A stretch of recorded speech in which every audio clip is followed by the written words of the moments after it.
Hi, I'm here to talk about the Maura Murray case. It is blatantly obvious what had happened. Now, the bus driver had said that she ran to another car and jumped in the vehicle and went off. Alright, if she didn't take the ride from the bus driver, she must have felt uneasy or some reason didn't want to go with him. So, that tells me he must have creeped her out. So what did this bus driver do that creeped her out so bad that she ran in the snow into the darkness with nothing around for miles and miles to get away from him?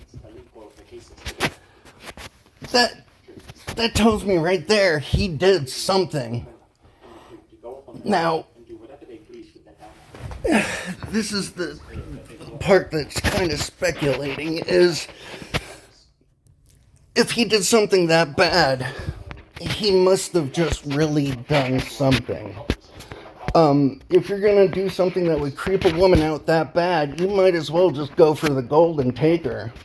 She's only a little bit from his house. What's not to say he didn't take his bus, throw her in the back, take her to the house, throw her in the basement, tie her up, or even, did they search the bus? He might have had chloroform in a rag, or, knocked her out with a sap by hitting her in the back of the neck. There's, a million things he could have done. And yet, this car, I would have taken a look at the license plate number and had a couple letters and known the make and model, and been able to describe it pretty well. As men, we just know cars. I don't know a man that doesn't know, the difference between a Honda and a Chevy. And, I don't think anybody's really taken a warrant and searched this property. And he's had years and years and years to dispose of the body. He could have melted down the bones in sulfuric acid and poured her down the drain. His wife, should really be questioned. She would probably be the weak link and the one to cave. Because more than likely she witnessed something going on, because he probably didn't just, keep her out in the bus overnight, come in, hey honey, I'm home. He probably wanted to hide her, and probably excited and wanted to take advantage of her. And, do whatever sick things he wanted to do.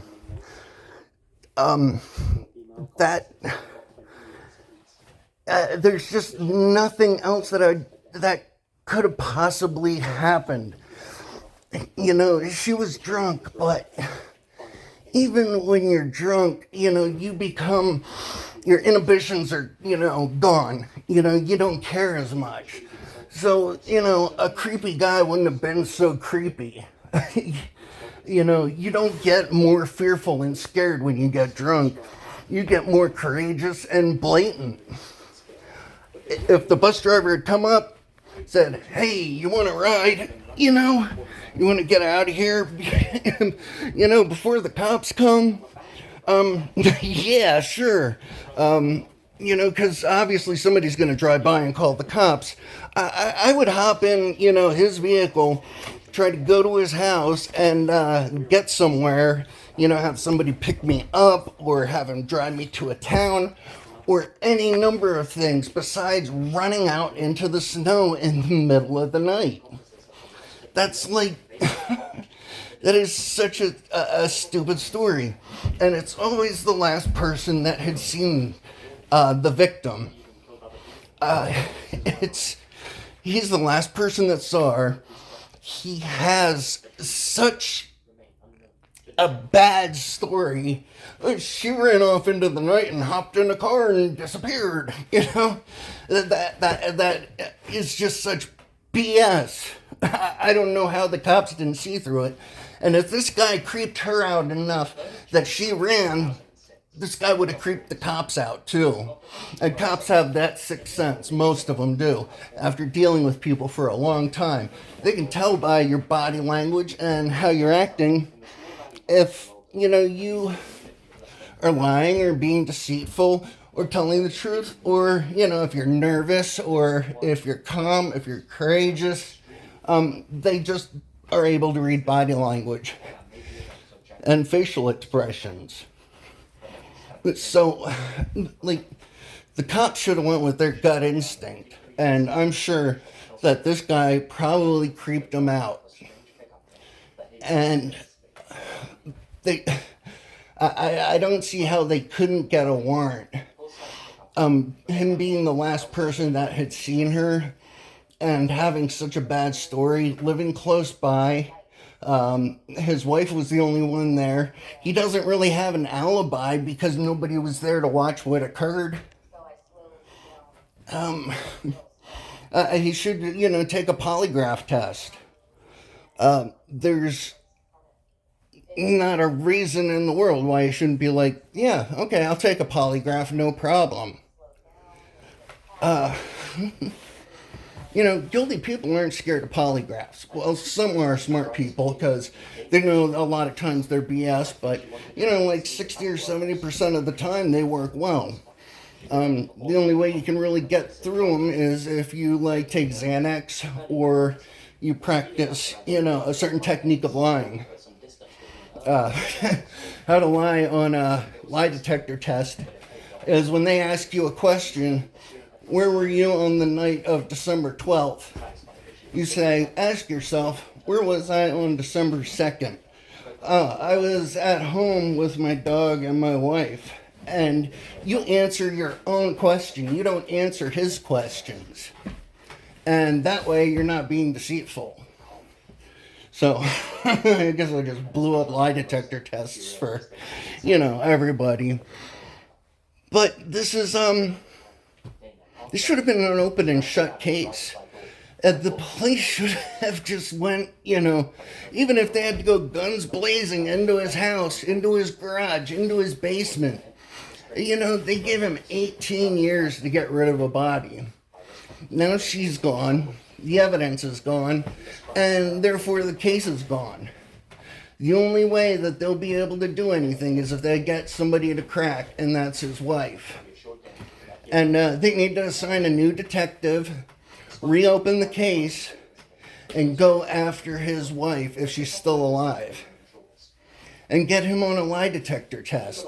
Ask him for some DNA.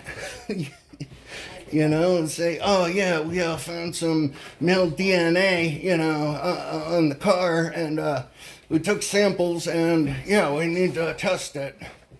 And right there, if he willingly gives up his DNA, he probably, might not be guilty. But if he's, hesitant and says, no, I don't want to, then, you don't say no unless you have something to hide. I won't let a cop search my car. But if there's something serious going on, like a missing child or something, I will say, go ahead, search my car, because a child's involved. But if I'm driving down the road and I don't have anything to hide and a cop just wants to search my car, no. Oh, why don't you want me to search your car? They said, well, let me search your car. Do you care if I go through your stuff and look at all your crap? Yeah. Let me search your house. That's not a normal thing to be comfortable with. People should say, no, I don't want you rooting through my stuff. This is my personal area and my personal property. I don't want you coming into my vehicle as much as you wouldn't want me going into yours. Do you care if I go to your house and look through your private vehicle? Check under the seats, look through the glove box. Maybe check the ashtray. So, this is a new update, and I figured, maybe I could just get something out there and get, maybe a little nudge to get this, started. To the family I hope you take some of my advice to the police. I hope you take some of my advice. And, you know, let's try and, let's try and resolve this for the family. And, so they can sleep again at night. And let's put this guy away. Thanks for listening. This is Guncle Mac. I'll talk to you later.